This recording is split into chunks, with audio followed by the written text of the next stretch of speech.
Assalamualaikum warahmatullahi wabarakatuh.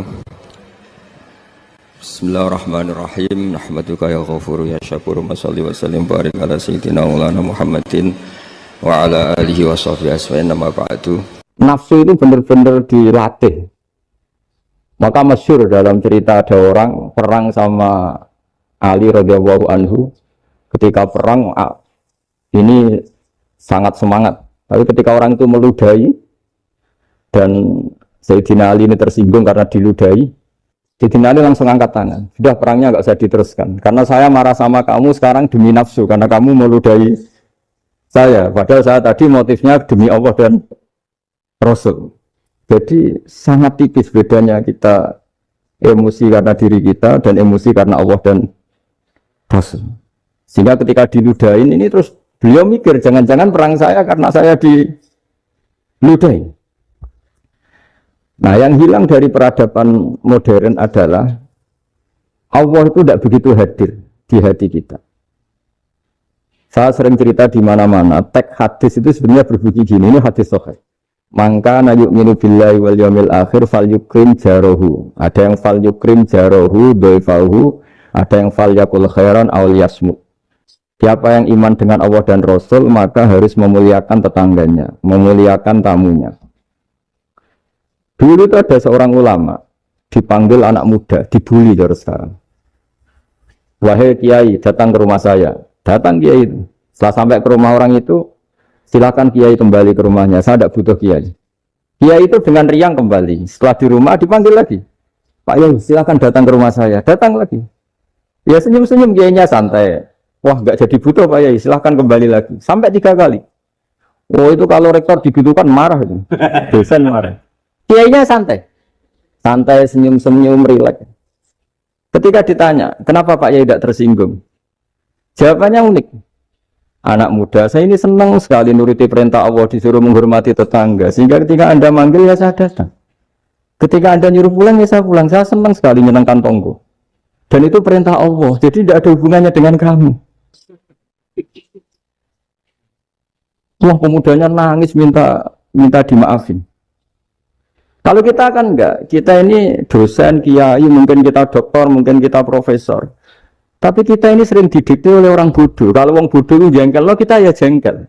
Lo kamu jengkel, dijengkelkan orang bodoh itu namanya terdikte. Itu bodoh apa pinter? Lo itu tidak pinter sama sekali.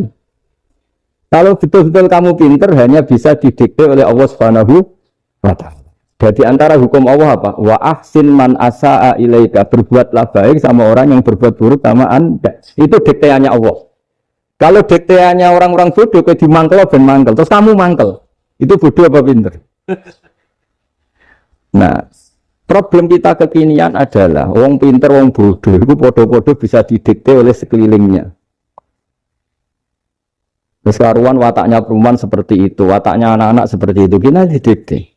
Anak-anak jengkelin kita mangkel, berarti kita didikte oleh orang bodoh.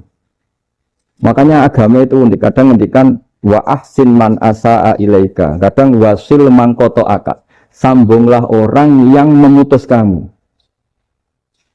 Karena dengan demikian kita hanya didikte oleh Allah Subhanahu wa Ta'ala, bukan didikte oleh hukum sosial. Cara Jawane nak ngapiki tangga sing apik akeh tunggale. Berbuat baik sama yang berbuat baik pada kita itu, mbok orang fasik ya seperti itu, maling ya seperti itu, sama. Tapi kalau berbuat baik sama orang yang berbuat jelek sama kamu itu baru luar biasa. Dan memang teksnya hadis wa ahsin man asa'a ilaika, berbuat baiklah sama orang yang berbuat buruk sama kamu. Jadi nggak boleh orang didikte. Makanya ngaji di sini diantaranya saya akan cerita dalam sebuah hadis sahih, dalam hadis hasan yang diriwayatkan Imam Tirmidzi, ada kalimat dari Rasulullah SAW. Dawe Nabi, la takunu imma'atan, taquluna in ahsanan nasu ahsanna, wa in zolamu zolamna. Walakin watti'u anfusakum in ahsanan nasu antuhsinu, wa in asa'u Allah tazlimu. Kamu jangan jadi orang yang mudah diombang-ambingkan oleh orang sekeliling kamu. Yaitu kamu mengatakan, jika orang baik ke saya akan baik, jika orang buruk ke saya juga akan membalas buruk. Itu namanya Anda didikte. Tapi berkomitmenlah kamu akan berbuat baik meskipun orang lain berbuat buruk. Nah sekarang logika sosialnya begini. Kalau di Indonesia itu ada 1000 kiai, ada 1000 profesor yang ingin membenahi Indonesia. Rata-rata orang awam itu semau gue. Terus mereka mendikte kita. Perilakunya agak simpatik, perilakunya jengkelin. Terus 1000 profesor ini ikut jengkel. Itu kira-kira jadi solusi apa goblok bareng? Sama 1000 kiai ini ikut jengkel. Ini jadi solusi apa goblok bareng? Goblok bareng. Nah problem sekarang kita ini biasa didikte orang bodoh. Nah makanya ciri khas orang muslim itu kata Nabi mangkana yu'minu billahi wal yaumil akhir.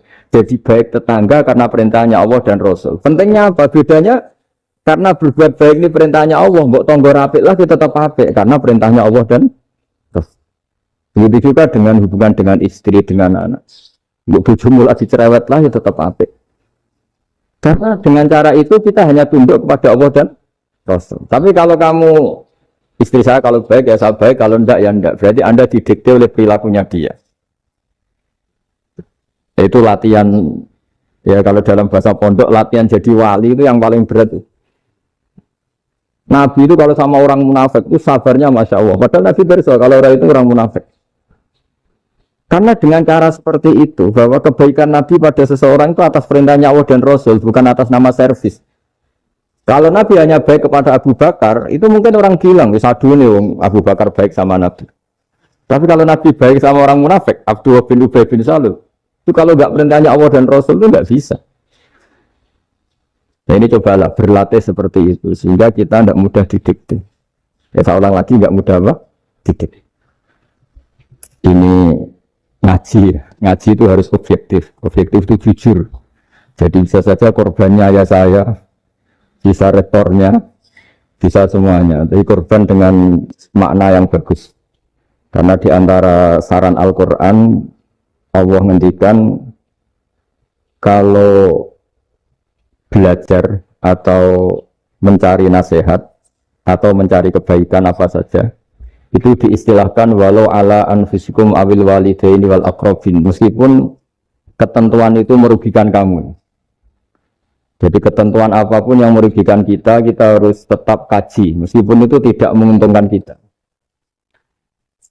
Karena banyak problem, mulai dulu sebenarnya problem itu orang yang wakam da'in yadda'i annahu da'a ilallah tapi hakikatnya yad'u ila nafsi. Jadi banyak dai yang mengklaim dirinya mengajak ke Allah dan Rasul tapi sebetulnya hakikatnya mengajak ke kelompoknya sendiri. Saya ini termasuk kiai yang masih orisinil. Jadi orisinil gini, suatu saat atau kapan saja saya kok sudah tidak laku jadi kiai, asal Islam jalan tetap senang, karena nggak penting yang populer saya apa enggak itu tidak penting, yang penting agama ini tetap jalan. Sama, negara ini harus jalan siapapun presidennya. Ya ini penting saya utarakan karena perbedaan antara nafsu dan komitmen beragama itu tipis sekali. Sehingga dulu pernah ada cerita ini bukti keadilan Rasulullah SAW. Nah suatu saat Nabi itu ngaji, yang ngaji seperti ini. Terus ada pemuda dengan cueknya melewati masjid yang sedang dipakai Nabi ngaji. Sehingga cerita semuanya ngomel ya, bergumam. Celaka betul pemuda itu, ada Nabi ngaji kok tidak ikut ya. Tapi Nabi secara besar hati ngendikan, ini ada di beberapa kitab di Fadhailul Kasbi, keutamaan kerja. Kata Nabi, pemuda itu mau mencangkul di lahannya. Jika dia mencari nafkah untuk keluarganya, untuk kebaikannya, maka itu bagian dari ajaranku. Jadi Nabi berbesar hati bahwa kerja seperti itu bagian dari ajarannya. Jadi tidak harus datang ke majelis ngaji. Dan bisa saja yang sedang hadir itu ya, orang yang dari istrinya minta belanja dari ngaji terus benar dituntut belanja gitu. Mungkin anak-anak UMM yang kesini daripada tengok-tengok yang Malang bosan jalan-jalan ke rumah. Nah, jadi nggak mesti benar juga niatnya gitu. Nah kemudian yang perlu dicatat, kenapa kita menjadi enjoy dengan Islam? Islam itu adalah agama yang tidak didikte oleh materi. Jadi kalau Anda ingin makan enak, mungkin kalau pikiran kebanyakan orang, anak-anak muda yang milenial, yang gaul, ingin makan enak, ya makan yang disukai. Misalnya sate atau bakso Malang atau apa. Kalau orang-orang yang jadi wali nggak gitu cara berpikir. Ini yang masih orisinil. Ditanya, ini dunia baru kesulitan makanan, baru resesi. Cara makan enak gimana? Jawabannya lucu. Ya gampang, idamuhu alju. Idam itu lauk. Kalau kamu ingin makan lauknya paling enak apa? Alju. Kamu harus lapar banget. Sampai kalau puasa itu melihat tempe itu wah, luar biasa. Tapi kalau kamu nggak puasa, air putih itu nggak menantang. Tapi kalau puasa, tempe air putih itu menarik dan Anda tetap lahap. Apa? Karena lauk terbaik adalah alju, yaitu lapar. Nah tapi kita ini enggak, kita ini kayak orang bodoh. Kayak orang bodoh tadi, profesornya makan nyaman ya kalau sesuai selera. Ya itu kan sama dengan anak-anak ABG. Anak ABG itu makan lahap ya kalau yang disukai. Lalu bedanya apa ABG sama profesor? Kalau cara berpikir masih sama kan itu. Kiainya juga gitu. Kiai makan enak kalau yang disukai, kalau enggak ada. Lu bedanya apa kiai sama orang awam? Orang awam juga gitu, makan lahap ya kalau yang disukai. Nah, ternyata perilaku kita ini yang pintar sama yang bodoh sama, Mas. Kalau kamu ingin berkasta lebih baik, itu cara makan enak itu apa? Idamuhu al-jur. Lauk terbaik adalah karena kita sangat lapar. Makanya masyhur dalam cerita-cerita tarikh sirah nabawiyah. Nabi diberi hadiah, beberapa hadiah. Di antaranya ada yang diterima, ada yang enggak. Termasuk yang dikembalikan itu dokter. Ada seorang raja memberi hadiah Nabi dokter Tobit. Itu sama Nabi dikembalikan. Karena dokter ini sudah lama kumpul Nabi itu enggak pernah sakit. Akhirnya dokter ini putus asa, ini enggak perlu diobatin. Ketika ditanya, kenapa ya Rasulullah engkau tidak pernah sakit? Karena kita ini kaum, kita ini komunitas masyarakat yang tidak akan makan kecuali lapar. Dan kalau sudah makan, berhenti sebelum kenyang. Jadi sederhana sekali pengobatan zaman itu. Sebagian besar penyakit itu pasti disebabkan kita ceroboh dalam hal makan. Sudah ngerti kalau durian masalah, kalau makan durian ini enggak kehitung gitu, apalagi kalau gratisan itu berapa banyak gitu. Pola tidur juga gitu, kata Nabi, dan kita tidak tidur kalau tidak sangat ngantuk. Nah, itu namanya orang-orang soleh yang sudah ada didikte materi.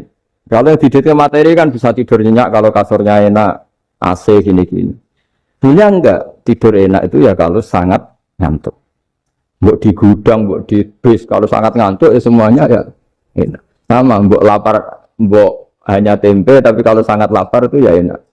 Ya ini ilmu yang mulai hilang, ilmu-ilmu yang mulai hilang. Nah ini pentingnya ngaji ya. Jadi akhirnya ulama-ulama Indonesia itu dipakai rujukan. Jadi mulai Mbah Hasyim, Mbah Ahmad Dahlan sampai era buyut-buyut itu masih orang alim. Lama-lama yang di Indonesia ini orang-orang yang bodoh. Sehingga orang Jawa kalau ke sana dibully, ya Jawa tak kuluh kaya. Orang Jawa itu penggaweannya itu makan ular. Karena belut itu kalau di kamus itu persis ular. Dulu itu kan kamus tidak full color. Gara-gara gak full color, gambar belut sama ular itu sama. Belut itu belut sama ular kalau nggak full color gambarnya sama apa enggak? Sama. Terus orang Jawa itu kan masih banyak yang makan bajing tupai. Bajing kalau digambar tidak full color sama dengan tikus. Gambar yang tidak warna hitam putih. Sehingga kita ini dibully pemakan tikus dan pemakan ular. Karena belut itu persis ular kalau digambar yang tidak full color. Sampai datang Syekhona Khalil, datang ulama. Ngarang kitab ya judulnya Al-Belut. Karena enggak terima bangsanya dinyak makan apa? Ular. Terus dikarang. Wal belut hayawanun bakhriyun, terus ya isu fi kadza wa kadza. Itu beda dengan al-hayyah. Itu diterangkan. Mulai disandri. Terus sistem hotel juga gitu. Sama tanyakan dalam sejarah dulu orang Sedayu ada namanya Syekh Mukhtar. Syekh Mukhtar bukan bikin rumah besar yang siapapun orang Indonesia haji itu nempat di sana. Nah ini yang menginspirasi akhirnya ada hotel. Dulu Syekh Mukhtar hanya menyediakan untuk hujat-hujat Indonesia. Lama-lama jadi hotel. Cara ibadah juga gitu. Kita ini kan, saya ini punya bapak kiai, mbah kiai, punya guru yang sangat alim ya seorang kiai Kiai Maimun. Itu dulu kita pengkaji ilmu, itu tidak pernah tahu bedanya NU dan Muhammadiyah. Karena dulu Mbah Darwis itu, Kiai Dahlan itu, dulu ngajinya bersama Mbah Hasim ketika di Indonesia yang ngaji Mbah Soleh Darat. Mbah Soleh Darat itu dulu ngajinya sama buyut saya ke-6, namanya Mbah Soleh Asnawi di Kudus. Mbah Soleh Darat itu dulu alim-alimnya orang Jawa ya Mbah Soleh Darat, Soleh bin Umar. Tempatnya di Semarang, tapi beliau itu sebenarnya orang Jepara yang dekat Kudus.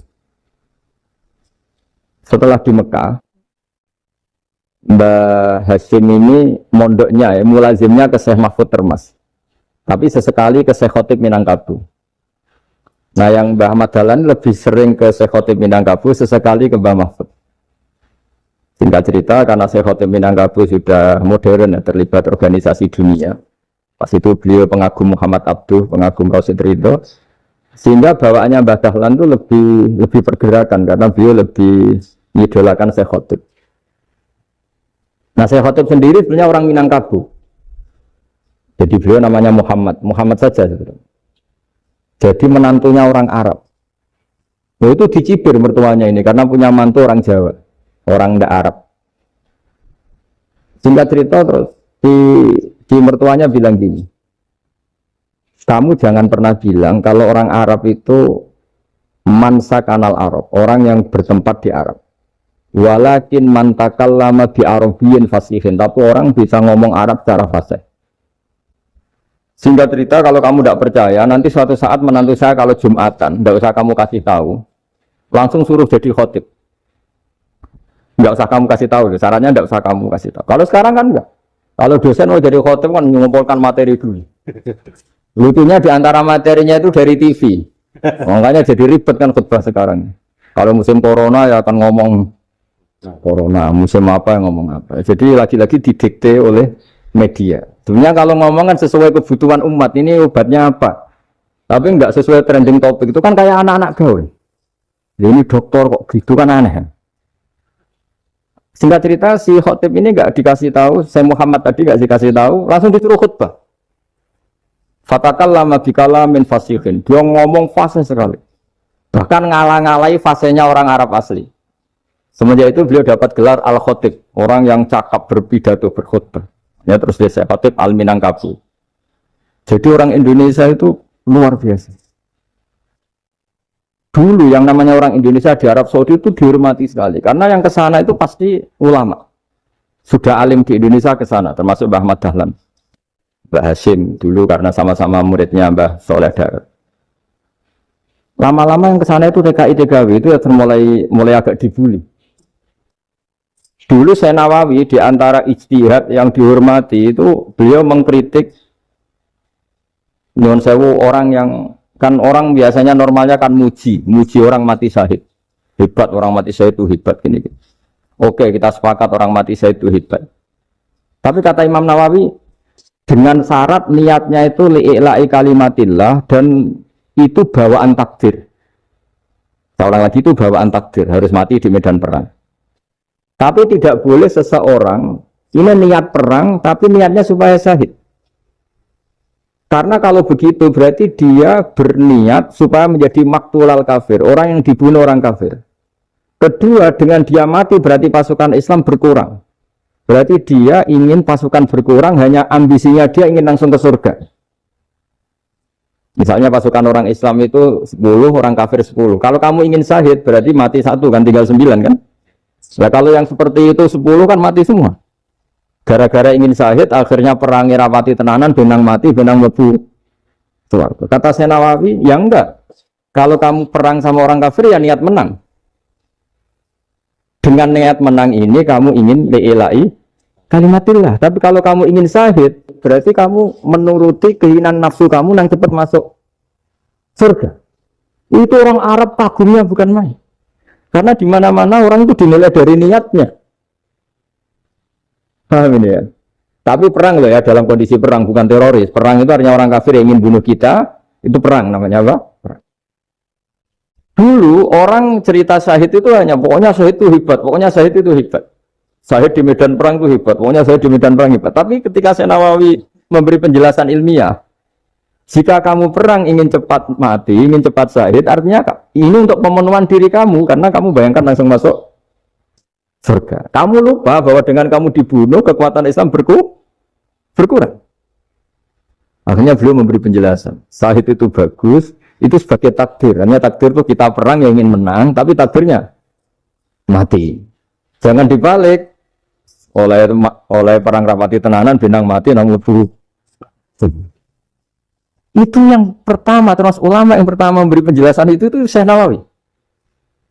Akhirnya melahirkan kekaguman yang luar biasa dengan tafsir Munirnya.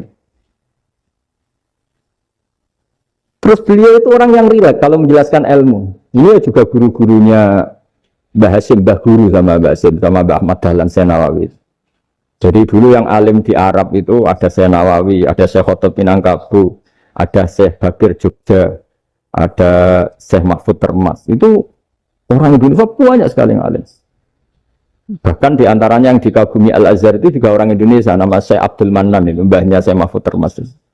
Itu pertama ada duta besar Indonesia di Mesir, itu termasuk barokahnya Mbak Abdul Manan tadi, itu juga orang Indonesia.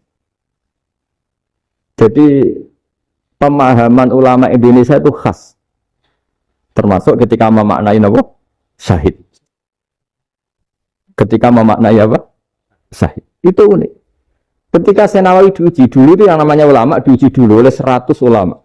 Jadi dulu ada kompetisi. Imam Bukhari diakui jadi ahli hadis itu diuji oleh mi'atu muhaddisin, 100 orang ahli hadis, sanad dibolak-balik, matanya dibolak-balik, tapi beliau tetap bisa mengembalikan proporsi sanad itu.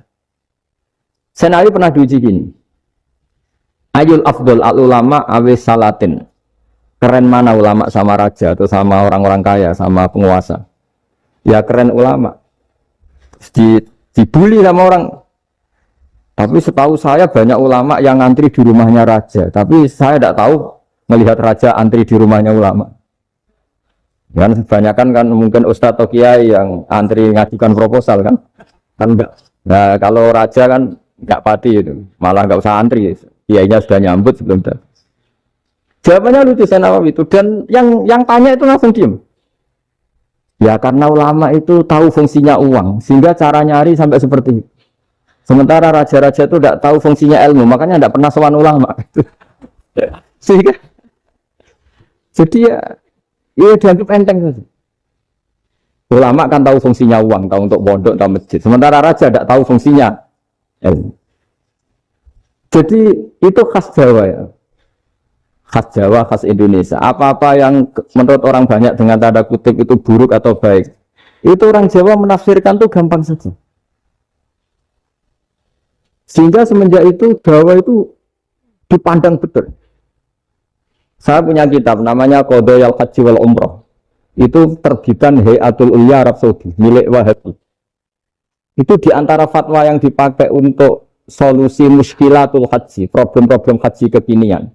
Itu fatwanya syekh-syekh yang dari Indonesia, termasuk Syekh Khotot Minangkabau, Syekh Nawawi Banten, Syekh Bakir Nur Jogja.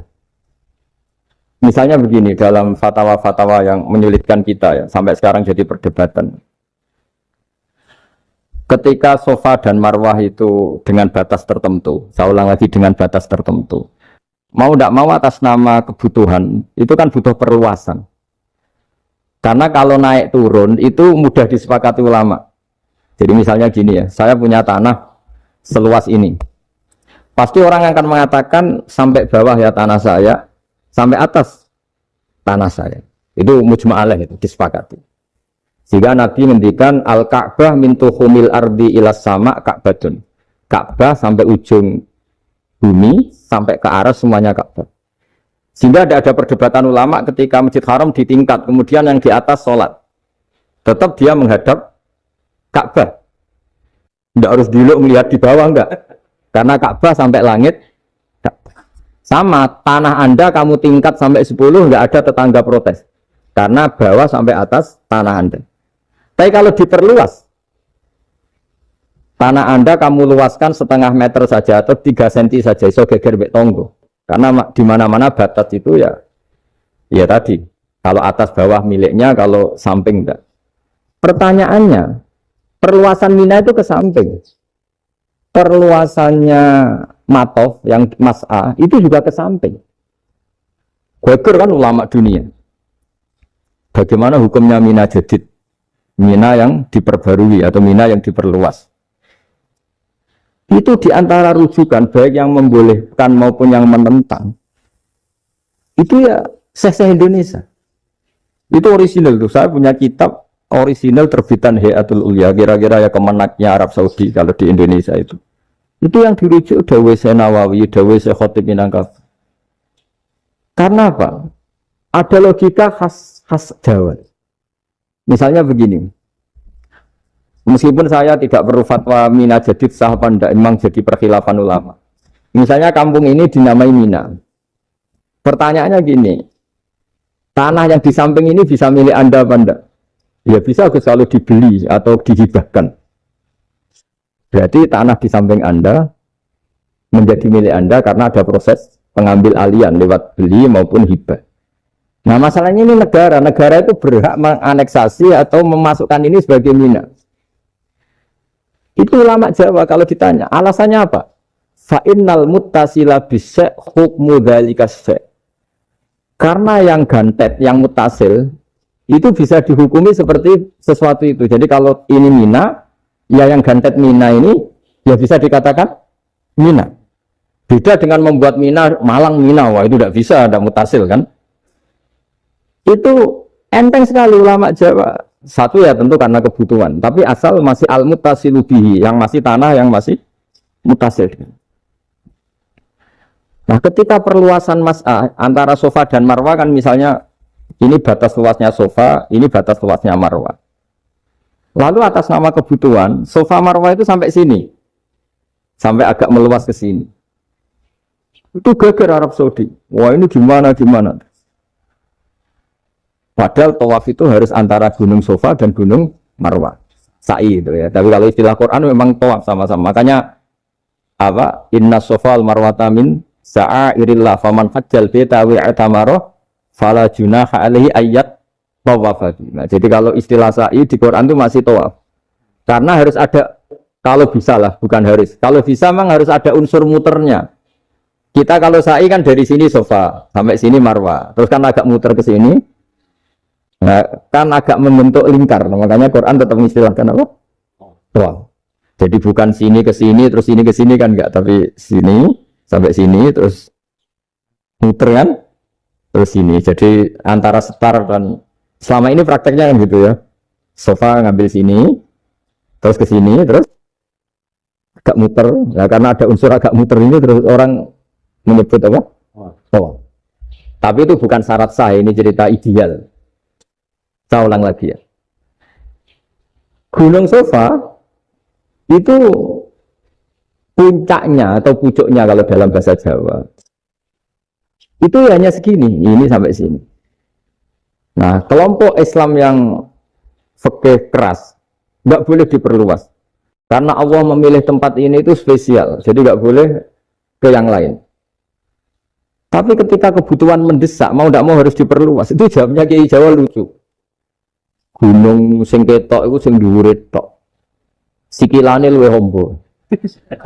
Berarti karena kan gunung kan bentuknya gini. Nah, sofa yang kecil itu yang atasnya, tapi sikilannya sini kakinya lebih luas. Jadi boleh perluasan asal tidak melebihi kakinya. Ya dihitung ya lebih luas. Jadi Kiai Jawa itu kayak wong delok gunung Penanggungan, kayak gunung Arjuna. Di mana-mana puncak gunung itu lebih kecil timbang kakinya. Artinya diperluas ini bukan berarti tidak di sofa dan tidak di itu khas Jawa. Jadi jangan kira orang Jawa itu udah hebat sekali. Termasuk perkembangan hotel di Arab Saudi. Itu dulu sebelum ada hotel. Buyut saya kelima atau keenam dulu haji namanya Badur Rahman. Itu kalau mau ingin apa ya? Menghindari terik matahari itu masuk gua. Itu masuk gua itu hanya separuh badan, kakinya di luar. Jadi jangan bayangkan kalau gua di Indonesia kayak gua Akbar di Tuban orang bisa masuk jalan-jalan, enggak. Gua di Arab tuh kayak cepitan batu tidak sampai masuk.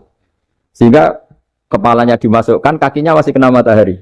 Saking panasnya Arab Saudi.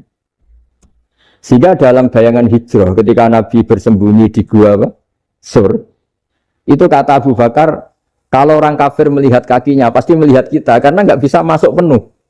Jadi orang itu mau dempes tok. Sehingga ya kira-kira luasnya gua paling segini. Makanya bionanya kiai-kiai itu untung nggak kayak gua Indonesia. Kalau kayak gua Indonesia laba-labanya capek, karena luas kan. Jadi jangan bayangkan gua Arab tuh kayak gua Indonesia. Makanya bayangannya, andai kan orang tuh melihat ke bawah pasti melihat kita karena orangnya nggak bisa masuk penuh, nggak bisa masuk 100%. Ya kayak cepitan batu lah mirip. Itu kan mirip Gunung Uhud. Gunung Uhud kata Rasulullah, nanti kalau kamu perang itu di atas, menang atau kalah di atas, musuh biar di bawah. Dengan di atas kamu bisa mana? Jangan bayangkan kayak Gunung Merapi, kayak Gunung Penanggungan. Nah, kalau Gunung Penanggungan mana ke bawah yang layang kan?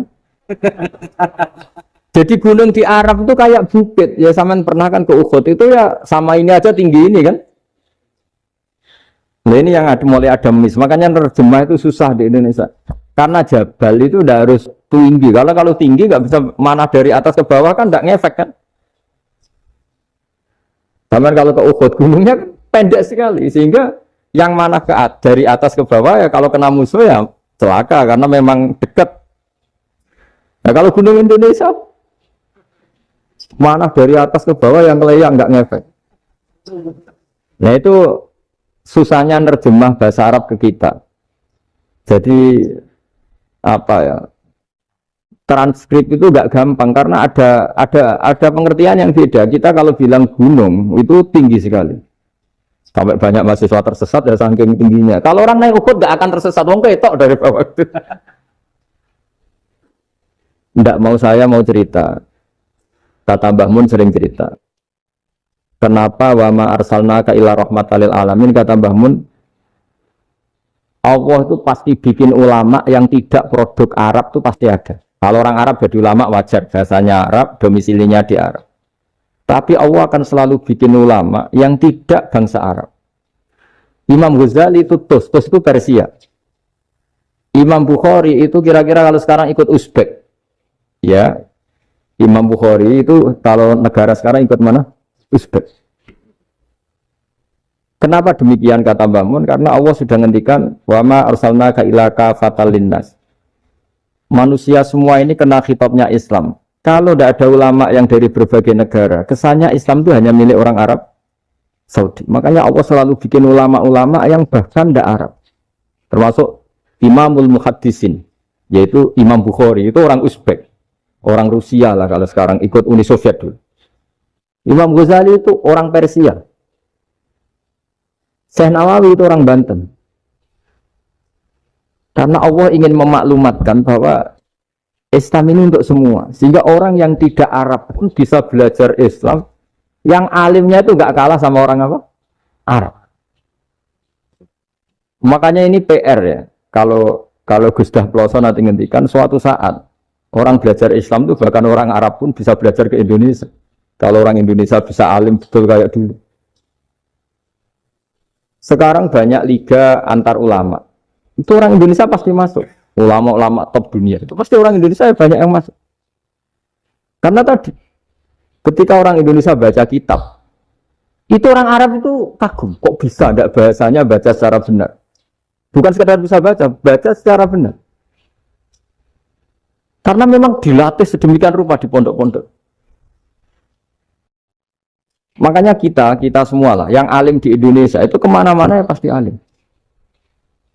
Dulu putra Mbah Mun namanya Gus Zofur itu tahun pertama ya sudah the best di tahun pertama. Kalau tahun pertama the best-nya ilmunya bawaan dari sarang, dari keluarganya.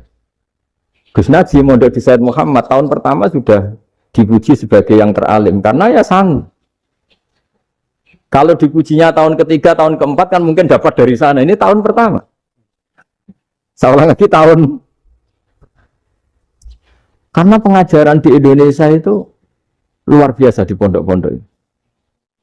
Makanya kalau dalam anekdot pondok itu cerita-cerita lucu itu. Ada orang Jakarta ngaji, setelah di kelas itu pelengahan terus melihat jendela, lihat pintu terus lama-lama gurunya marah. Kamu diajarin kok ndak punya sopan, melihat pintu terus gak memperhatikan guru. Anak Betawinya jamnya lucu. Habis Pak Guru bohong. Kenapa ya? Kamu Pak Guru bilang Ja'a Zaidun, Zaid datang. Tak lihat gak ada yang datang. Saya itu contoh nasab kan ro'a itu Zaidan. Saya melihat Zaid, saya nggak melihat Zaid. Contoh ketiga yang jar kan maror tuh Zaidin. Saya berjalan ketemu Zaid. Pak Guru diam di situ nggak jalan-jalan. Jadi saking detailnya Indonesia dia jari. Kalau rofa Ja'a Zaidun, kalau nasab ro'a itu Zaidan, kalau jar maror tuh Zaidin. Nah si murid Betawi ini karena pertama sekolah, ngiranya gurunya itu cerita Zaid datang. Makanya dia lihat pintu terus. Mana katanya datang kok enggak datang-datang. Nah, dengan latihan seperti itu, kemungkinan orang Indonesia salah itu kecil karena memang dilatih betul. Saya ulang lagi karena memang dilatih betul. Sehingga ketika orang Indonesia ini yang cerita seorang wartawan, ini kisah nyata. Kalau ini tidak anekdot, kisah nyata. Ada wartawan internasional meliput Ramlah. Ramlah itu di Gaza, di Palestina. Wartawan Indonesia ini hanya bisa bahasa Inggris. Dijak ngomong bahasa Arab. Terus dia bilang saya tidak bisa. Saya tidak bisa, saya bisanya ngomong Inggris. Tapi apa yang terjadi setelah sholat, si Indonesia ini jadi imam pakai sholat jariyah lagi. Baca bismillah benar, bismillah hijar karena mudhof ilaih. Terus ketika iktidal ya benar, Rabbana lakal hamdu mil'us samawati wa mil ardi benar. Ketika tahiyat ya benar, at-tahiyatul mubarakatuh sholawat. Sama orang Arab ini diagumi. Orang Arab kalau senang orang itu dicium. Kamu tawaduk, sebenarnya kamu itu ahli bahasa Arab. Karena orang Indonesia sekali sholat itu nggak ada yang salah. Meskipun benarnya karena hafalan, tapi bagi yang ahli nahwu itu hebat. Misalnya kita kalau menghafalkan kan Bismillahi, bismi jar karena ba, Allah hijar karena mudhof ilaih, Ar-Rahman hijar karena sifat, Ar-Rahim karena sifat, Alhamdu rofa karena mubtada, Lillahi jar karena ada huruf jarli, Rabbi jar karena sifat. Sebetulnya tidak karena pinter, tapi karena hafalan.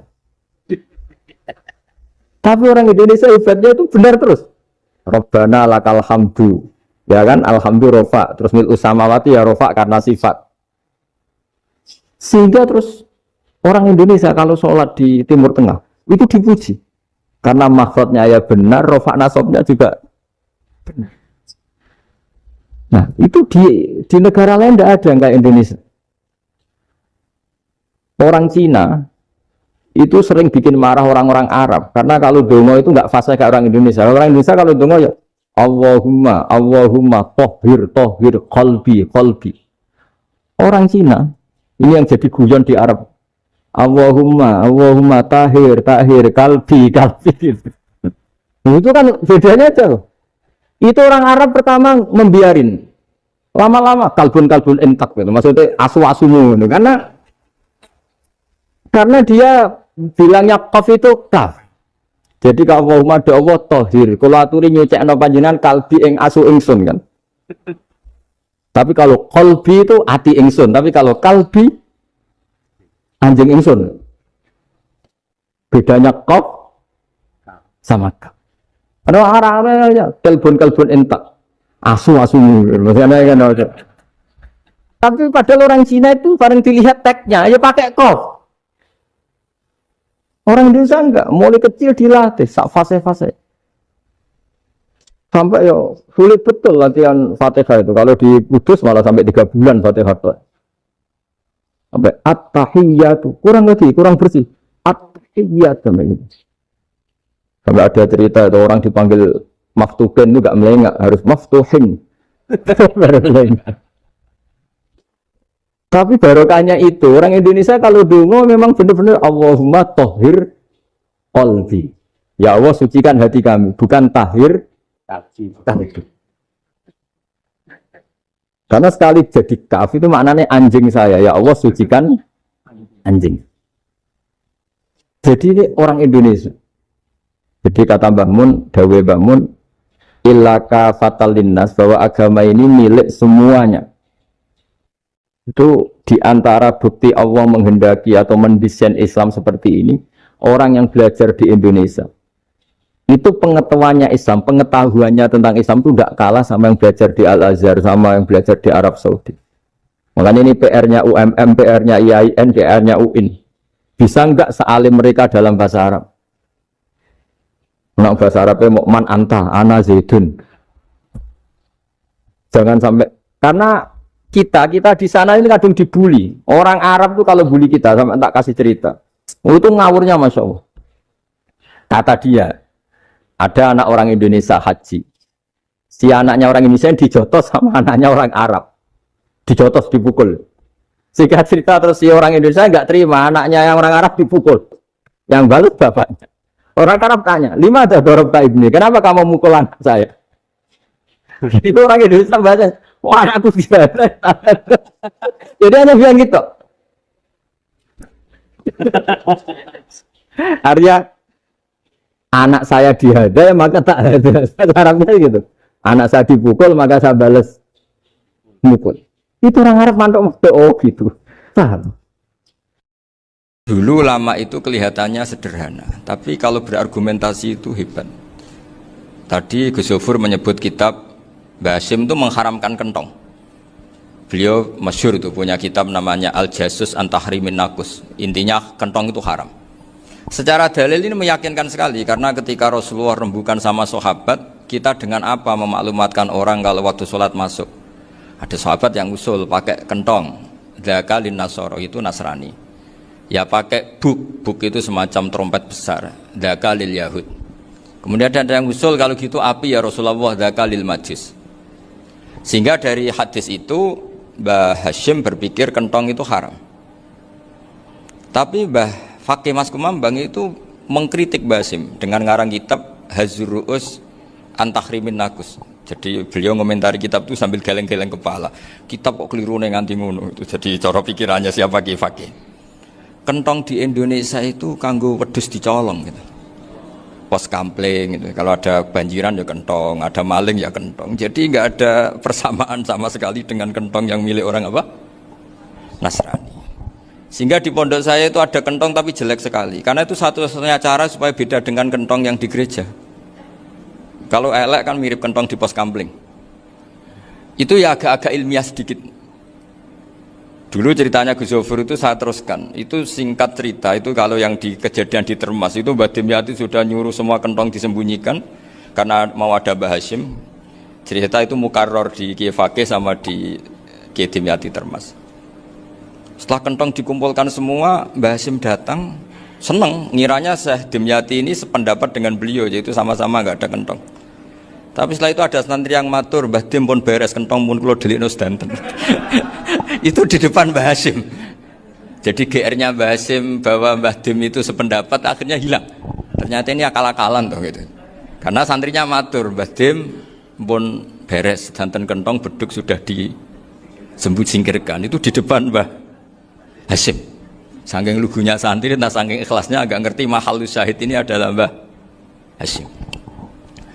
Saya mau meneruskan cerita Gus Zofur. Dulu, ini cerita dulu. Dulu Mbah Mun ngaji di Lirboyo, tapi Kiai Makhrus ngaji sama Kiai Khalil Harun. Kiai Khalil Harun itu adik juga sekaligus muridnya Mbah Umar Harun. Mbah Umar Harun itu generasi kedua setelah Mbah Ghazali. Beliau menantunya Mbah Ghazali, tapi ya sudah ponaan. Sehingga tradisi ini penting karena saya berkali-kali bilang di mana-mana. Status orang tua dan mbah itu adalah terserah anak cucunya. Bukan terserah mbahnya, tapi terserah anak cucunya. Saya tidak akan bosan mengingatkan ini. Saya pernah di makamnya Nabi Yakub, itu ya dikemuli bendera Israel. Di makamnya Nabi Dawud. Nabi Ibrahim juga dekat sinagog. Sehingga Quran membela Nabi Ibrahim disebut maka anak Ibrahimu Yahudiyya wala Nasraniyya. Karena ketika beliau berposisi di Israel, kemudian penguasanya adalah Yahudi, bisa saja makam ini ditulisi dan distatuskan ala Yahudi. Ya seperti Nabi Yakub. Nabi Yakub itu nabi yang kita yakin tentu berkeyakinan beliau orang baik, orang muslim, orang mukmin, tapi karena di desain mereka ya dikemuli bendera Israel dan disebut Abul Yahud, karena kita tahu nama lain dari anaknya Nabi Yakub adalah Yahuda bin Yakub bin Ishak bin Ibrahim, sehingga perasaannya orang Yahudi menjadi Yahudi itu yang ngikuti mbah-mbahnya. Nah khawatir saya ketika buyut-buyut kita kaya, buyut saya itu orang kaya dulu namanya Badur Rahman, itu kaya sekali, tanahnya banyak. Dulu cerita Mbah Hashim ya kaya sekali, Mbah Maksum juga kaya, Mbah Abdul Aziz juga kaya. Karena dulu itu inginnya kiai itu yo ketok sugih lah, gak ngel-ngelo santri. Tapi nanti kalau cucu-cucunya sudah ndak alim, itu tidak dianggap punya tanah itu karena untuk fasilitas santri. Aku tak kedonyan, mbah-mbahku ya kedonyan. Buktinya tanah yombo. Gitu.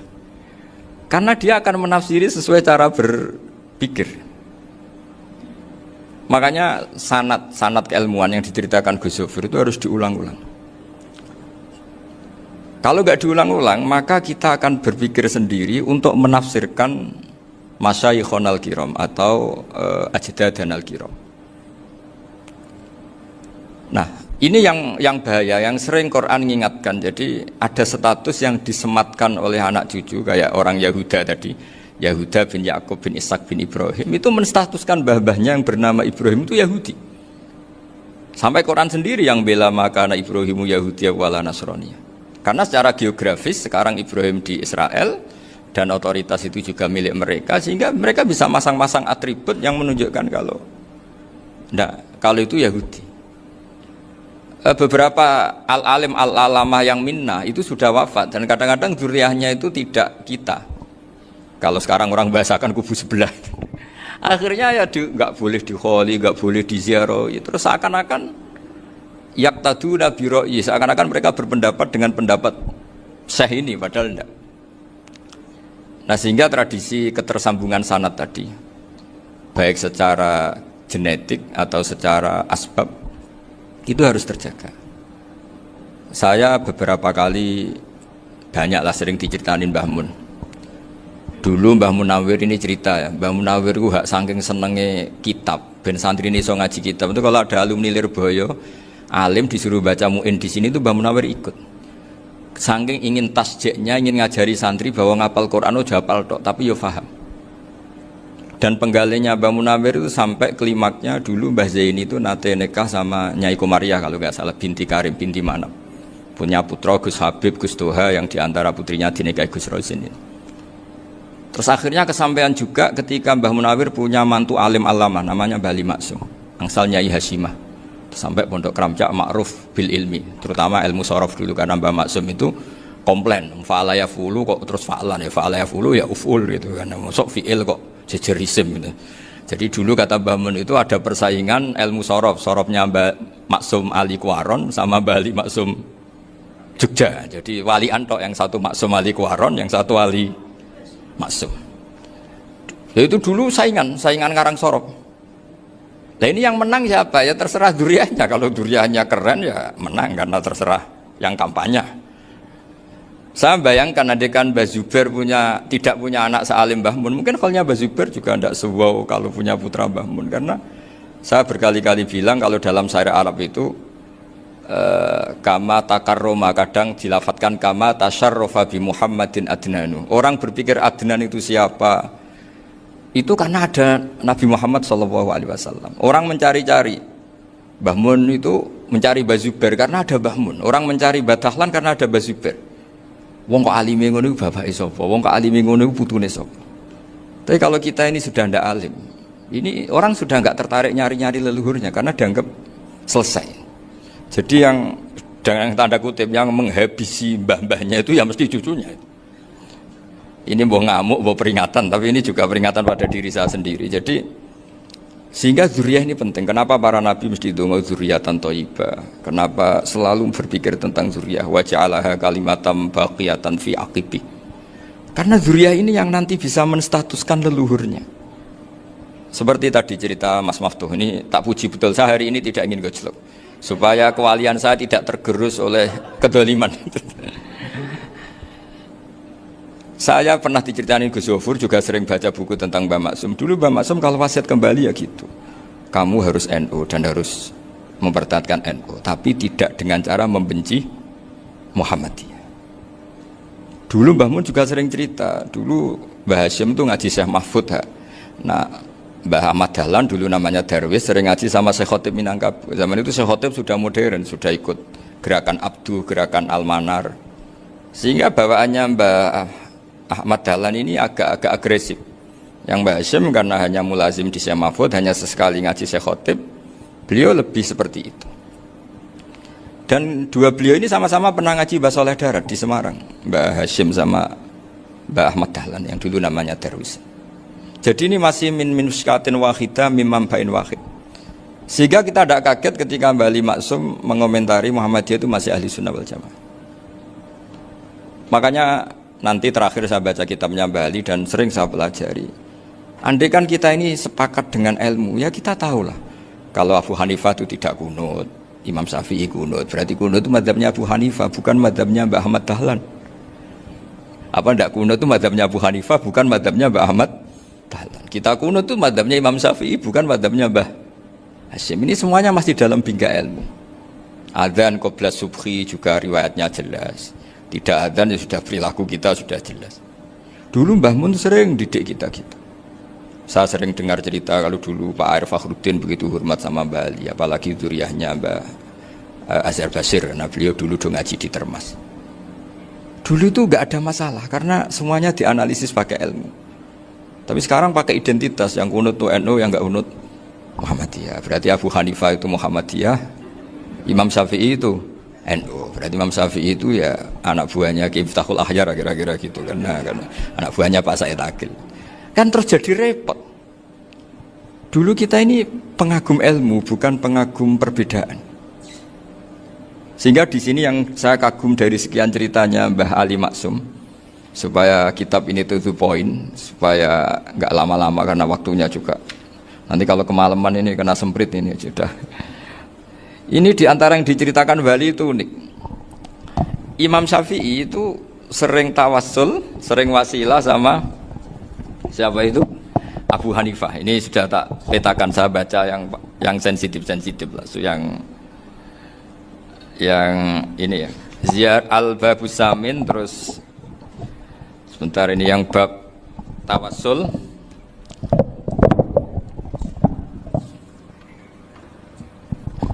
Ini di sini halaman 90, mungkin santri-santri kerapnya bisa ngecek lagi di kitab Hujatul Ahli Sunnah.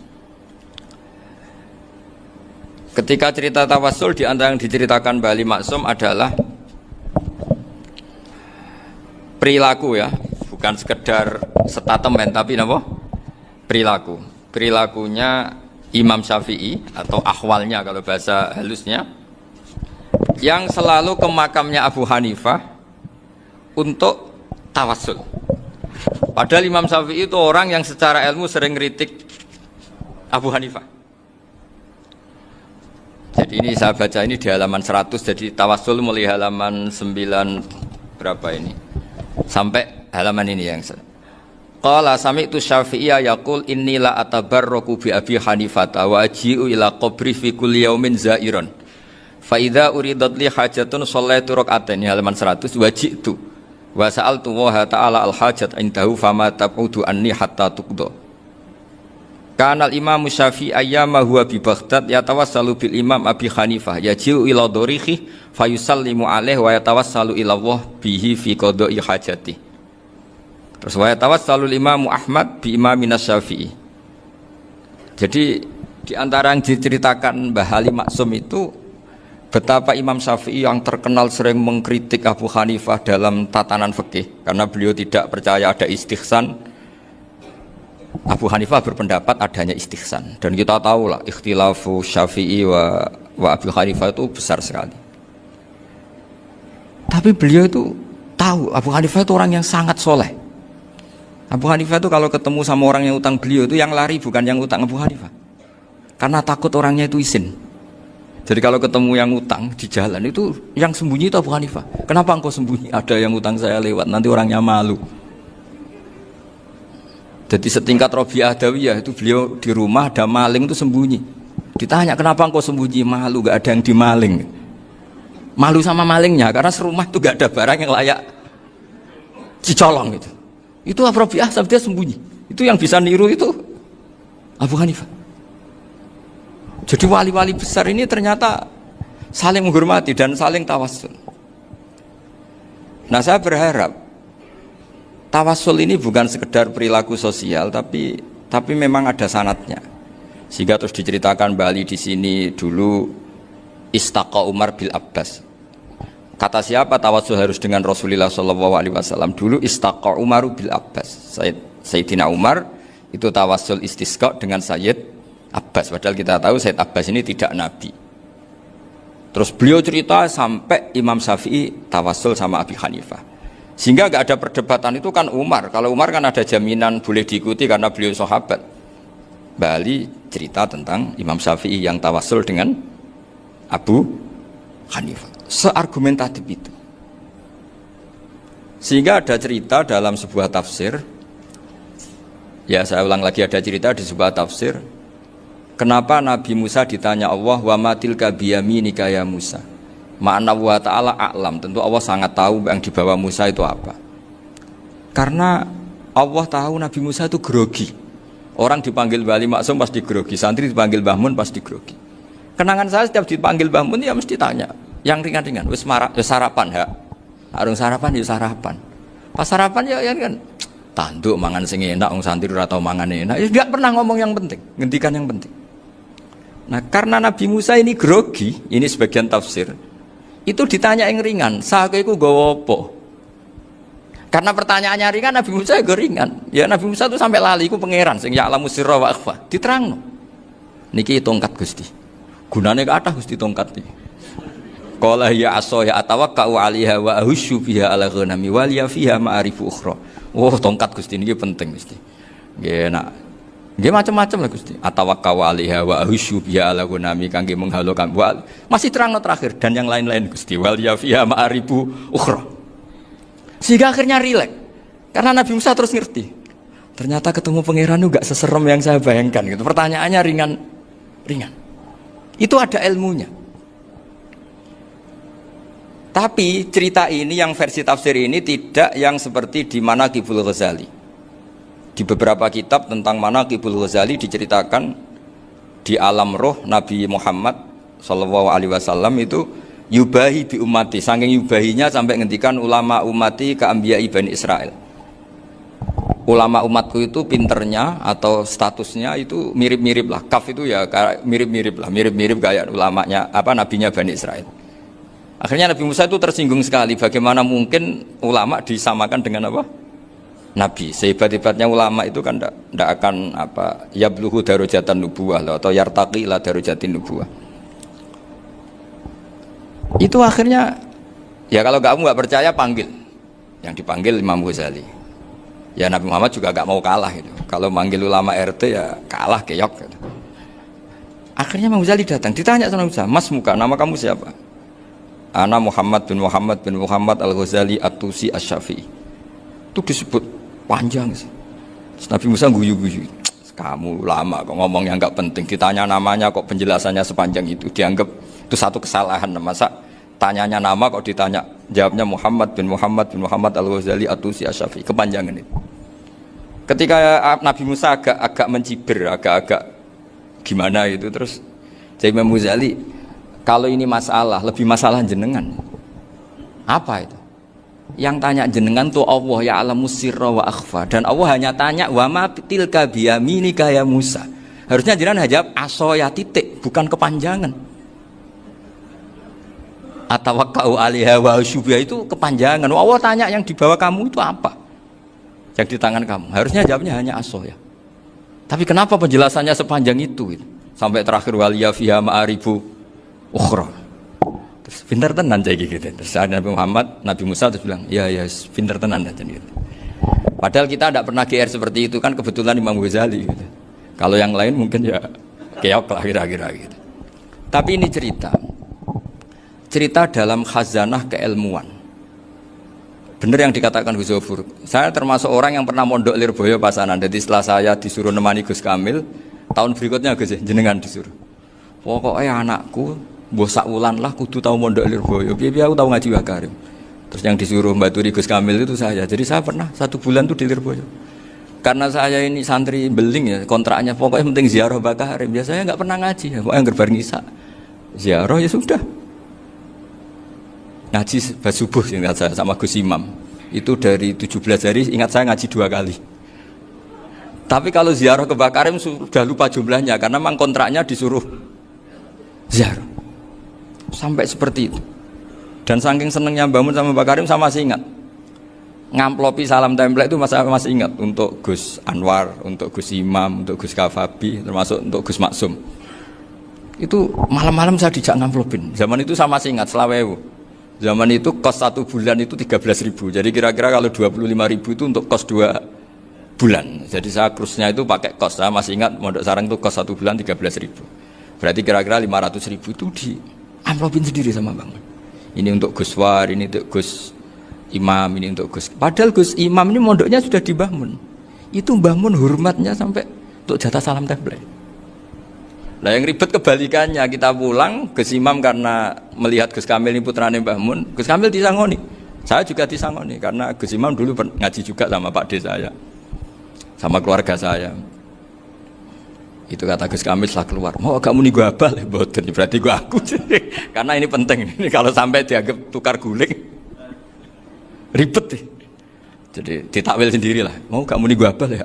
Boten wis, yes berarti halal. Tapi sama Mbah Mun ya ditanya. Ditanyanya bukan apa karena untuk meneruskan tradisi bahwa kalau kiai ketemu itu ya saling memberi hadiah, saling itu sudah faqaddimu baina adena jawakum apa? Sedekah.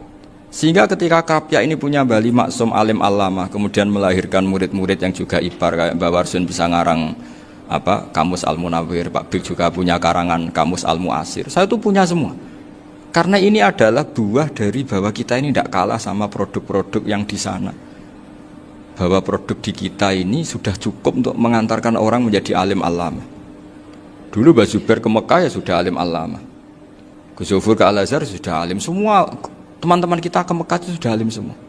Padahal produk mondoknya ya tadi mau digojlok kiai ini terus mangkel be keamanan biasanya itu. Biasanya musuh besar pondok itu keamanan. Jadi ya bukan berarti gojlok ibunya Gus Maftuh enggak, biasanya keamanan itu musuhnya apa? Banyak. Itu tradisi keilmuan itu harus dijaga dengan hujjah dan dengan tadwin, dengan pembukuan. Saya punya sekian cerita ya, misalnya dulu kita mungkin iskal itu janggal. Kenapa sih orang Islam tukaran sama orang Islam itu? Sehingga di antara doa Nabi yang enggak dikabulkan Allah, enggak boleh dikabulkan sama Allah, enggak boleh, bukan berarti enggak mustajab. Redaksinya famana aniha, memang enggak boleh. Redaksinya bukan falam yastajib lahu tapi famana aniha. Di Al-Marrah As-Salisa ini Nabi dilarang, yaitu melarang umat Islam itu jangan sampai tukaran sama umat Islam sendiri. Itu kata Allah, ya enggak bisa kata Allah kalau itu enggak saya kabulkan. Itu dulu guru-guru kita nyontohkan sederhana. Kira-kira kalau saya tukaran wek Gus Zofuru, Mbah Mun luwih ikhlas timbang ditukari wong liya.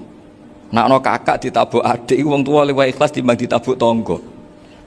Barokahnya membaca kita lebih mentoleransi. Kalau ada Mbah Hashim dikritik Mbah Fakih Mas Kumambang, kita ikhlas itu. Tidak dikritik guru PAUD itu kan. Atau dikritik orang-orang yang enggak bisa ngaji.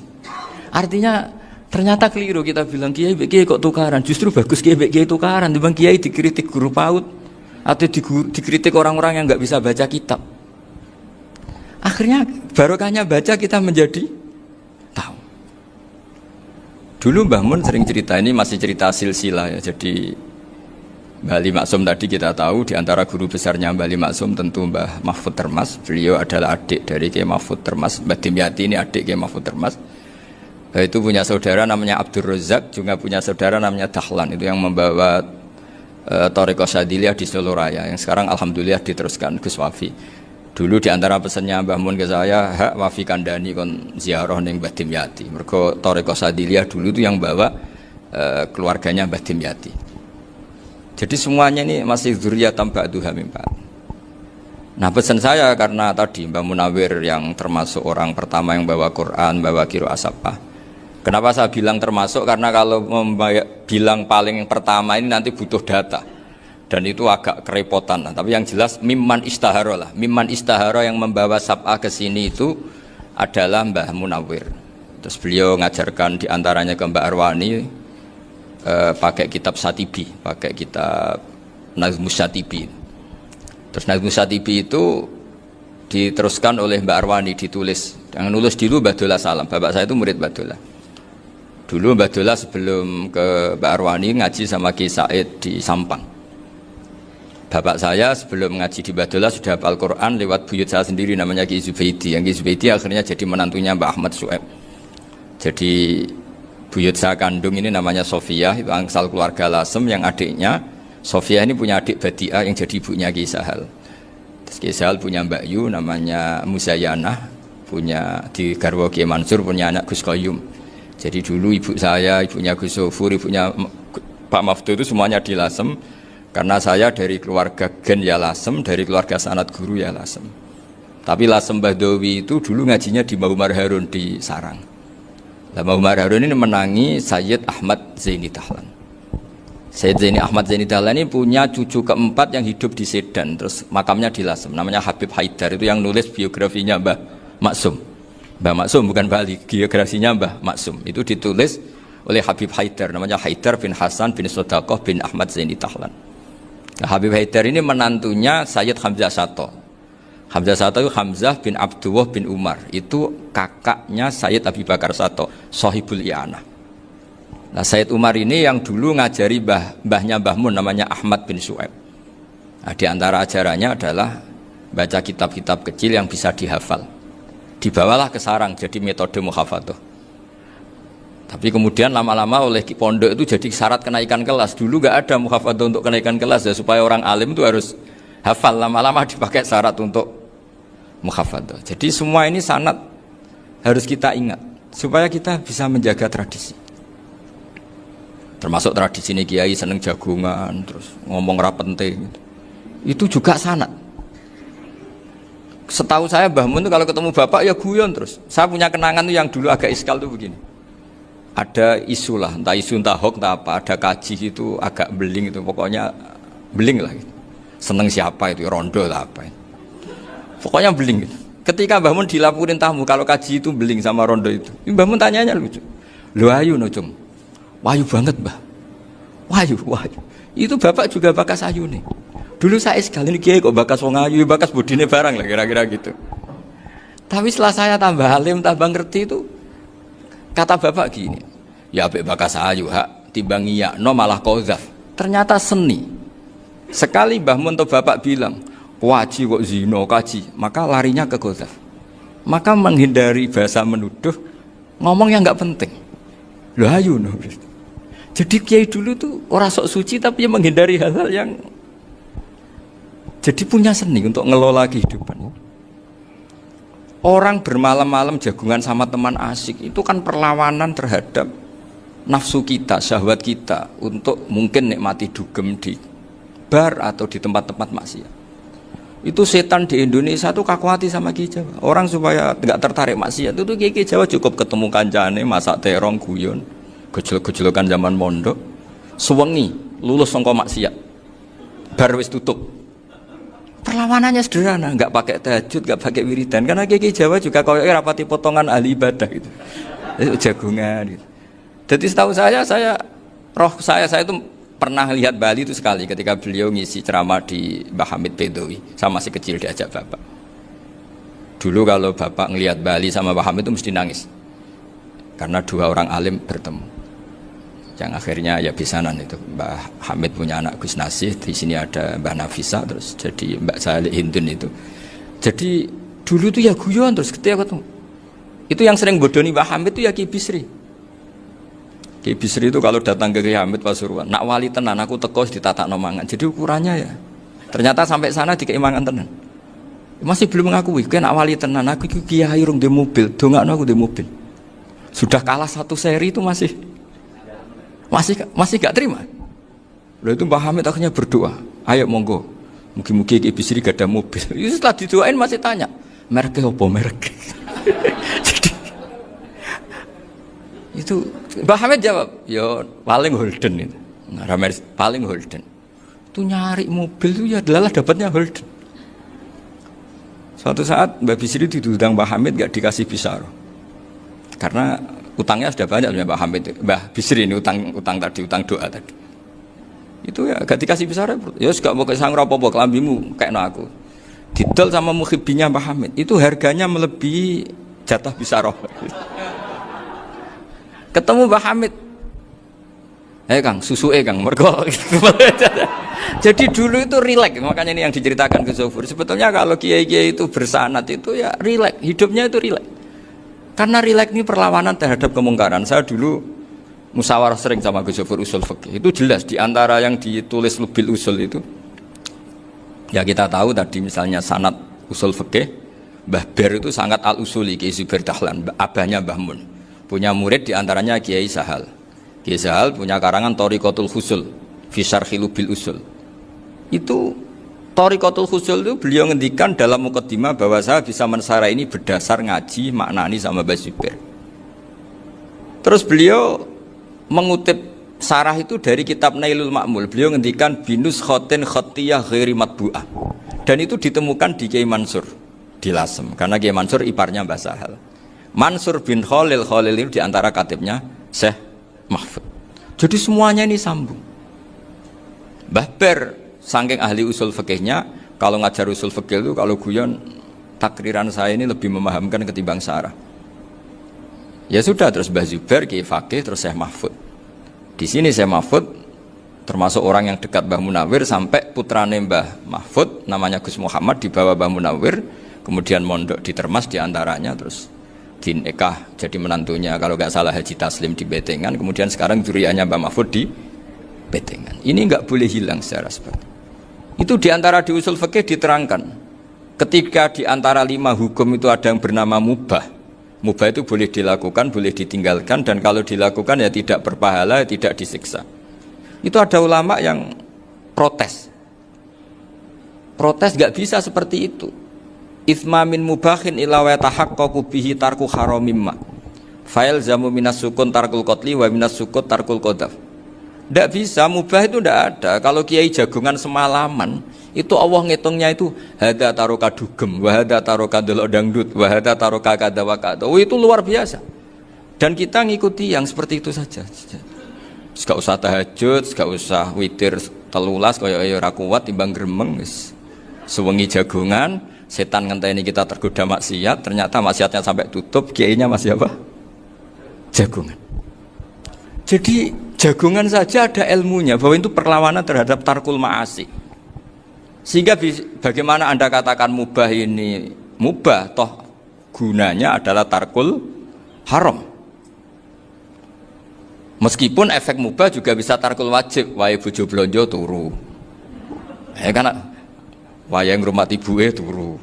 Itu halal wajib. Jadi mubah itu resikonya ya bisa tarkul wajib, bisa tarkul haram. Sehingga kalau sanad ini terjaga secara baik, secara kultur, saya sering juga sakuan sama Gus Zofur itu mesti tak niati gitu. Jagungan wong alim iku ibadah, dan menikmati ibadah adalah dakbul auliya wa dakbul ulama. Kata Imam Ghazali, pada akhirnya waqud buhadatin al istilzat bil mubahat. Kata Imam Ghazali, pada akhirnya qutbu hadaddin, madaru hadaddin, pokok dari agama ini adalah melawan kemaksiatan dengan kita menikmati al-istidzat bimubah. Kita menikmati sesuatu yang dibolehkan Allah Subhanahu wa taala. Dan seperti ini itu bisa qasmu dhuhri syaitan, bisa menghancurkan punggungnya setan. Karena kalau melawan setan dengan ibadah ini kadang kita capek selain isra potongan. Tapi nak kangkang ning komplek H gitu jagungan mbek kancane, ngenang melarate, mbok ngenang ora sekolah, ra munggah kenangan. Sing ra munggah diarani istiqomah. Gitu kan. Diarani tulus zaman, sing munggah dianggap kesusu. Saya ini punya pondok Quran, kalau ada yang hafal 3 tahun mesti digojol kancane. Gak apik kesusu itu. Kesusu itu mesti tidak barokah karena tergesa-gesa apa? Hatam. Sehingga yang enggak hatam-hatam itu kayak partai mayoritas. Ini yang partai tulis zaman katanya. Ahlus sabri katanya. Akhirnya di pondok gara-gara itu mau guyon, tapi enggak ada stigmasi yang enggak naik. Di Pondok Sarang itu saya punya temen itu banyak yang sekelas dengan saya, sekelas sama Gus Kamil, akhirnya sekelas dengan Gus Zofur. Padahal saya ini kakak kelas.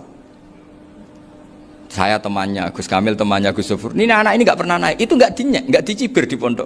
Karena guyonan tadi, guyonan bahwa ini bagian dari bentuk apa? Istiqomah. Nanti yang goblok juga tenang. Karena kiainya cerita, kadang santri goblok ya barokah. Di sini pondok akeh santri ora tau sinau ning omah dadi kiai gede. Selalu kiainya tuh cerita seperti itu. Akhirnya sing goblok ya bangga dengan kegoblokannya. Iya, jadi kiai itu orang yang meskipun guyon ini barokahnya Masya Allah.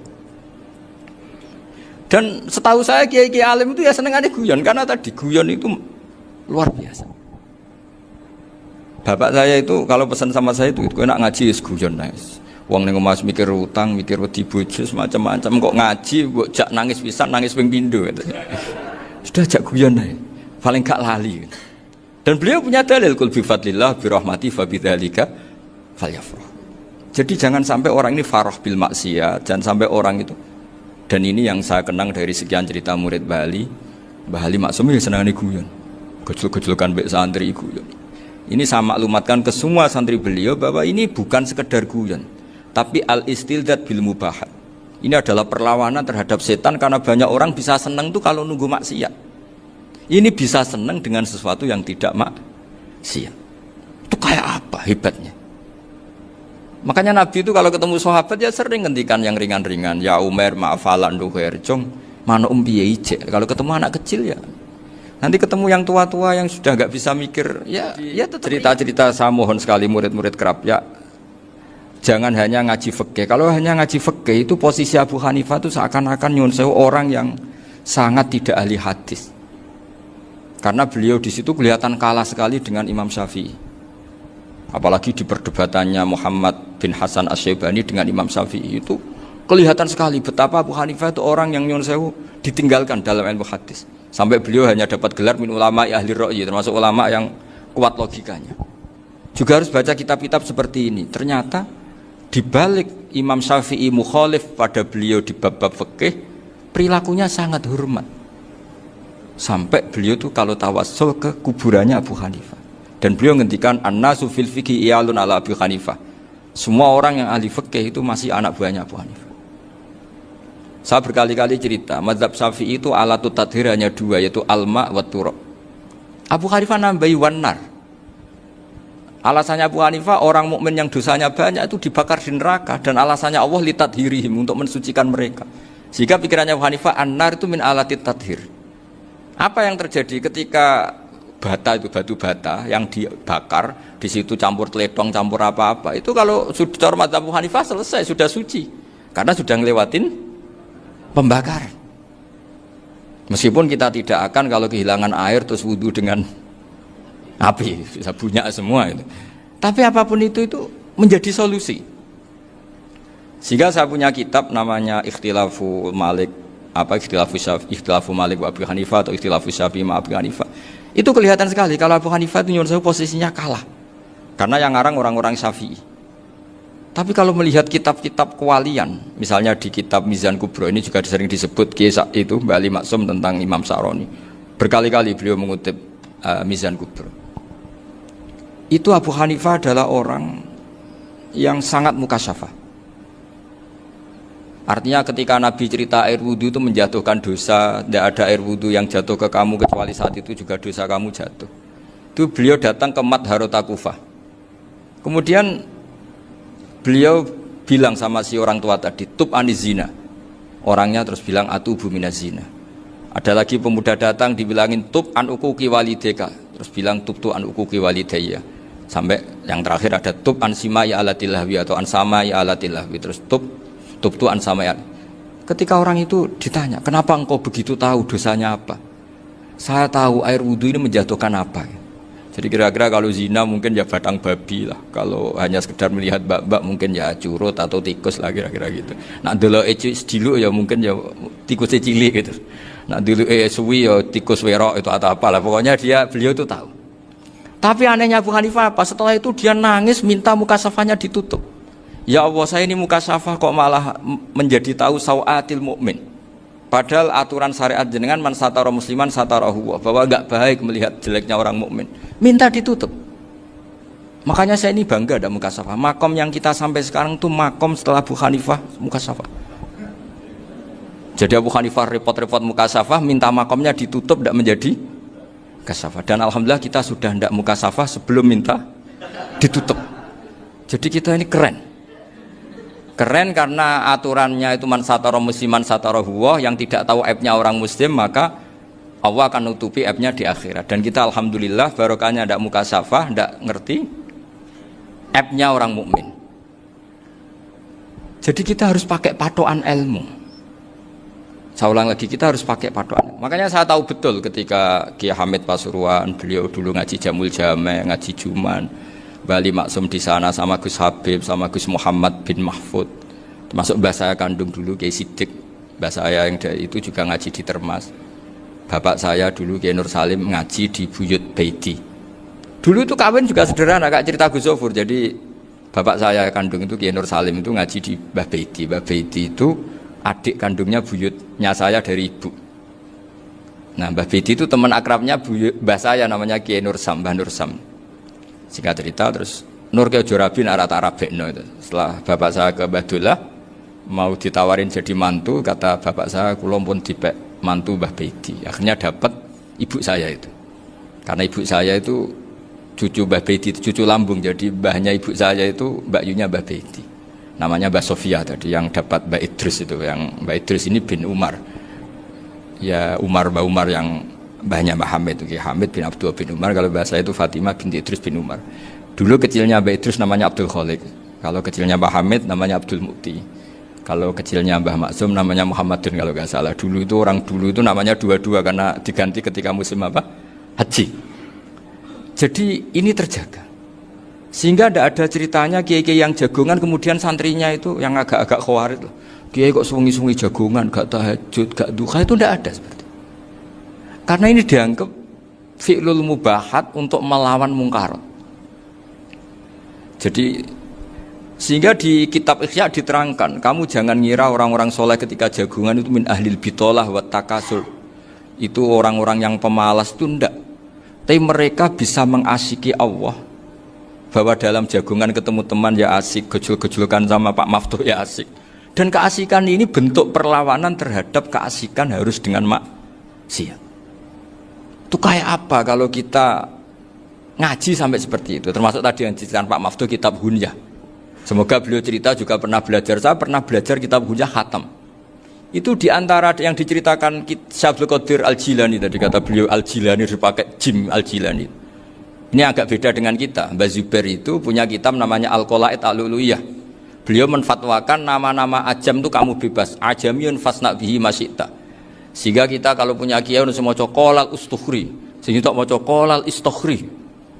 Tirmidzi juga nasibnya sama. Qolat rawahut Tirmidziyu. Sehingga rawahut Turmudziyu. Yang satu rawahut Tarmidziyu. Ya karena kita keluarganya Tarmidzi apa enggak gitu. Makanya kata Mbah Mun sama masih ingat. Kata cerita Gus Zofur tadi, adabnya Gus Zofur itu cerita tentang keluarga ibunya. Padahal keluarga ibunya juga orang-orang soleh yang luar biasa. Itu kata Mbah Mun, kowe roh jenenge Imam Bukhari tahu ya. Jenenge sapa? Saya nyebut Muhammad bin Ismail bin Ibrahim bin Mughirah bin Bardasbah. Lah iya Bardasbah mbok waca Bardisbah yo. Lah cara kene mbok Parmin mbok Parlan. Jadi Bardisbah mbok Bardasbah iku cara kene yo Parmin mbok. Iku rak Mbah Fadl Senori, dadi kabeh diwaca Arab. Jenenge Mbah Umar Harun. Dhisik yo wong sarang, Mbah Harun mbok kira nang yo ora roh, dhisik yo wong kuno. Jadi kalau versi Mbah Fadl, termasuk yang pertama bikin nasab Mbah Maksum itu tulisannya Mbah Fadl yang dikutip Habib Haidar tadi. Ya saya seperti Gus Zofur juga mencari-cari hubungan ulama-ulama di Jawa itu. Mbah Mun itu kalau bicara ya mbahku orang sing jenenge Kiai Serut. Kalau ditulisannya Mbah Fadl itu Syaraf. Jadi Mbah Fadl itu fanatik orang-orang alim itu ditulis Arab. Kalau Mbah Mun itu Jawa. Dulu itu ada wali seto di daerah saya. Dulu orang ya janggal, ternyata ada sato itu, kesamaan di Arabnya itu sato. Sehingga kiai-kiai itu ada fanatik Tirmidzi, Turmudi, Tarmidi, Jilani, Jailani karena ajamiyun fasna bihi masyita. Jadi kalau nama-nama ajam semongko lah baca sekenanya, sementing cuma mungkin tahqiqnya benar Pak Maftuh tadi, memang di Mu'jamul Buldan itu Al-Jilani bikasri jim, ya sudah kita baca Al-Jilani. Sebab itu kayak Pondok Pelosok Lirboyo itu menurut saya bagus. Orang itu maknani betul sama gurunya. Kalau sarang enggak. Kalau pondok Lirboyo, pondok yang tadi ternyata keluarga Mbah Munawir sini pernah bisanan, yaitu Mbah Zaini pernah nikah sama Nyai Komariah ya kalau nggak salah, punya putra Gus Habib ya, Pak Toha dan sebagainya. Itu betapa hubungan pondok Quran sama pondok kitab dulu itu nggak pernah terputus. Bapak saya setelah hafal Quran itu dulu ngaji Mbah Zubair. Jadi bapak saya sering ngutip mu'en apa, padahal bapak saya itu terkenal tuh, beliau cita-citanya itu saya ingin hafal Quran kayak hafal Fatihah. Beliau itu sampai sepulahnya sekali. Karena beliau inginnya hafal Quran kayak hafal Fatihah. Termasuk murid terbaiknya Mbah Dullah bapak saya. Itu ya ngaji kitab. Sehingga kata Mbah Mun, jadi Mbah Munawir de mantu Bali Maksum, itu ya sudah dipenggali. Sudah dipenggali dituruti pangeran. Lahirlah seorang Bali Maksum yang membawa, jadi dulu itu ya Gus Muhammad yang ngaji di Termas, nanti Mbak Arwani sebelum ngaji di sini ngaji di Tebu Ireng. Sehingga Mbak Arwani bisa ngarang kitab. Beliau ngarang kitab tentang Sab'ah. Faidul Barokat namanya. Ya nulisnya ya fasih ya. Saya punya tulisan tangannya Mbak Arwani itu banyak. Saya juga punya tulisan tangannya Mbak Hasyim Asy'ari ketika nyurati buyut saya yang di Damaran itu pakai bahasa Arab. Jadi dulu itu Mbah Ali Maksum juga sama. Surat-suratannya dulu sama tokoh-tokoh Muhammadiyah ya bahasa Arab.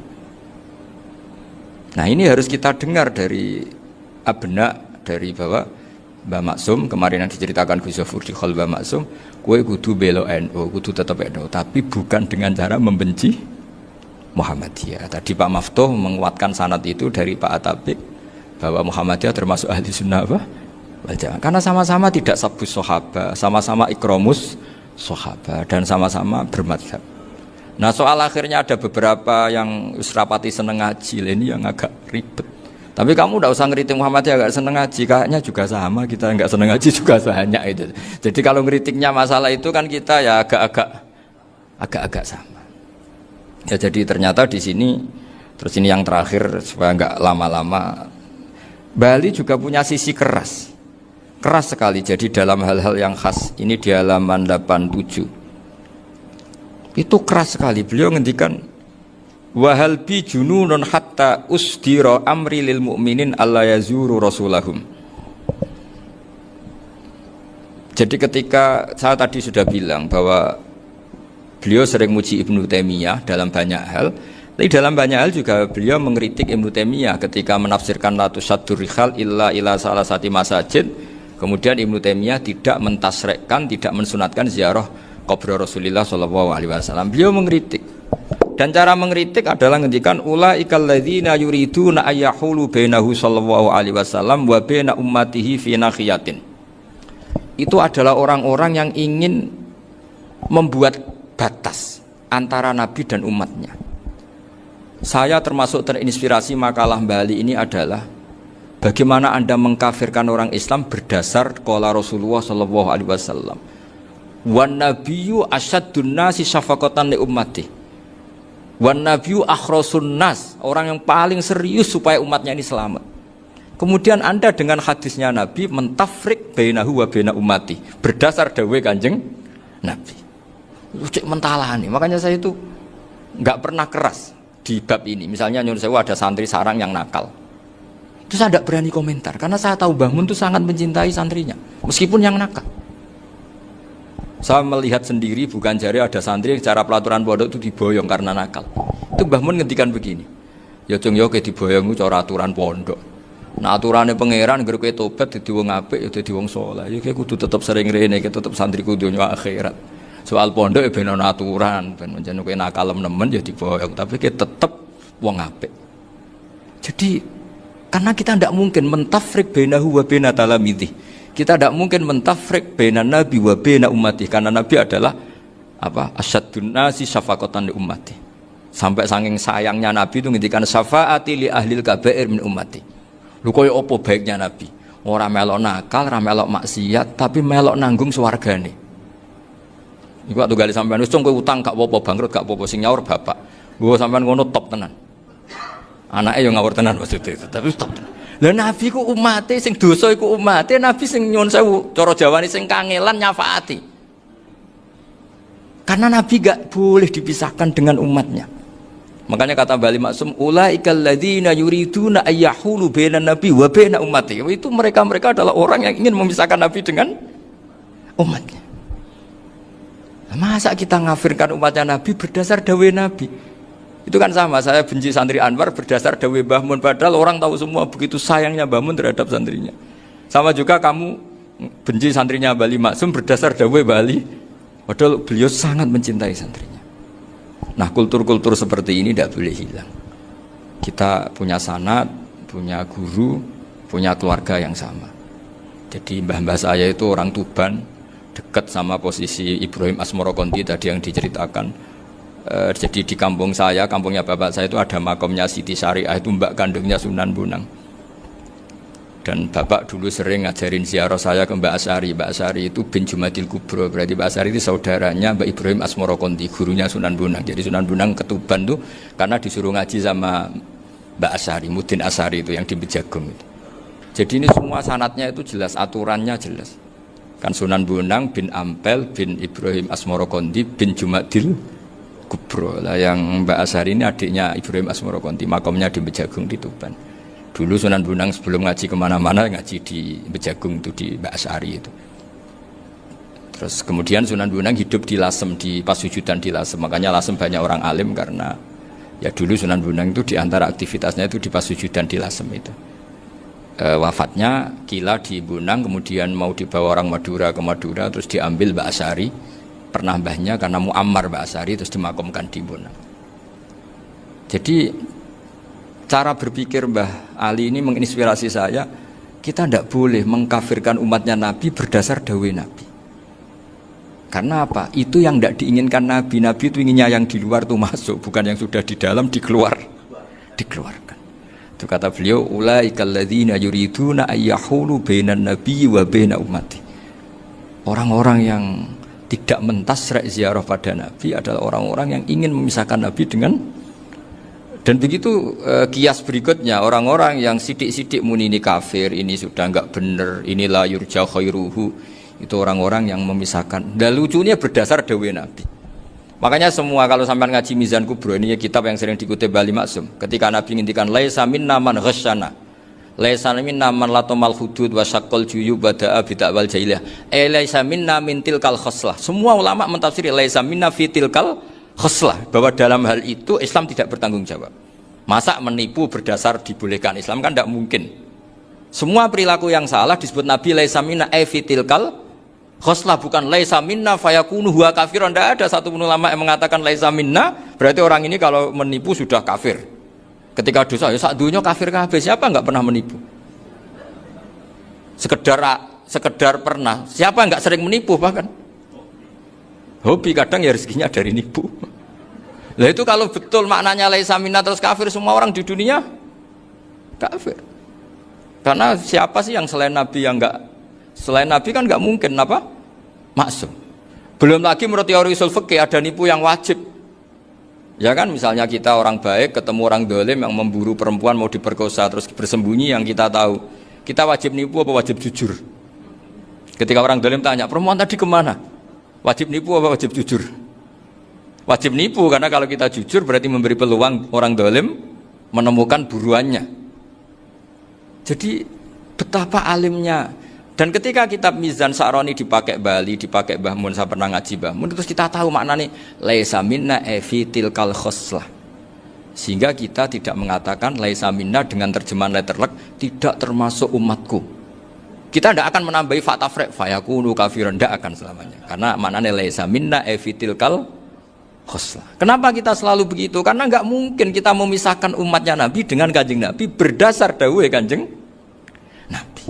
Karena Nabi adalah berstatus bil mu'minina raufur rahim.